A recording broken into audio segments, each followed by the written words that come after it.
హమ్మయ్య! నా ప్రాణంకి ఇక్కడే సుఖంగా ఉంది అని చెప్పేసి ఆనందరావు రిలాక్స్ అవుతూ ఉంటాడు.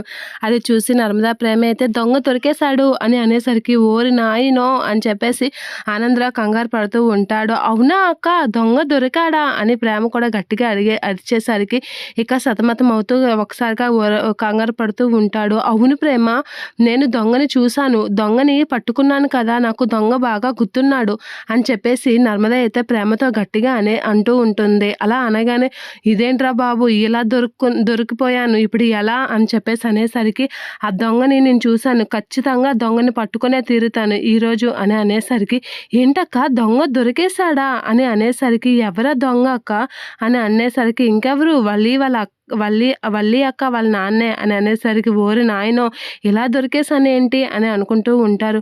ఏంటి వల్లి వాళ్ళ నాన్న ఇడ్లీ బాబాయ్ అని అనేసరికి అవును ప్రేమ, ఇడ్లీ బాబాయే నేను చూశాను, ఇడ్లీ బాబాయే అని అనేసరికి ఏంటి వీళ్ళు ఇలా మాట్లాడుకుంటున్నారు అని అనేసరికి నేను ఆయన కాళ్ళు చూశాను, అచ్చం ఇడ్లీ బాబాయ్ కాళ్ళు లాగే ఉన్నాయి, దొంగ కాళ్ళు ఇడ్లీ బాబాయ్ కాళ్ళు ఒకేలా ఉన్నాయి అని అనేసరికి అవునా అక్క ఇడ్లీ బాబాయ్ ఇంటికి దొంగతనంకి వచ్చారా అని అనేసరికి ఇక ఒకసారిగా కంగారు పడుతూ ఉంటాడు. అయినా అది ఎలా జరిగిందక్క అని అనేసరికి ఏమో ప్రేమ, కానీ ఇడ్లీ బాబాయే ఇంటికి వచ్చాడు నేను చూశాను అని అనేసరికి ఏం మాట్లాడుతున్నారు అమ్మాయిలు, ఏం మాట్లాడుతున్నారు, వాట్ ఆర్ యూ టాకింగ్ అని చెప్పేసి అంటూ ఉంటాడు నర్మదా ప్రేమ వాళ్ళతో.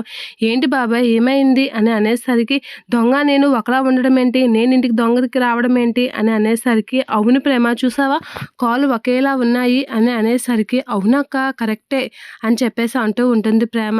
అయినా నీకు ఏమైంది బాబాయ్ అని నర్మదా అంటూ చూసావా బజ్జు కూడా అలానే ఉంది, అసలు ఏం మాట్లాడుతున్నారు, హైట్ కూడా ఒకటే అని అనేసరికి అసలు మీరు ఏం మాట్లాడుతున్నారు అని చెప్పేసి కాల్ కనిపించకుండా డ్యాన్స్ చేస్తూ ఉంటాడు. భలే డ్యాన్స్ చేస్తున్నారు బాబాయ్ అని చెప్పేసి ప్రేమ అయితే అంటూ ఇక అతనితో అయితే డ్యాన్స్ చేస్తూ ఉంటుంది. భలే స్టెప్లేసారు బాబాయ్ అని చెప్పేసి అనేసరికి సేమ్ కటౌట్ ప్రేమ అని చెప్పేసి అంటూ ఉంటుంది నర్మద. అలా అనేసరికి ఒక్కసారిగా డ్యాన్స్ ఆపేస్తూ ఉంటాడు.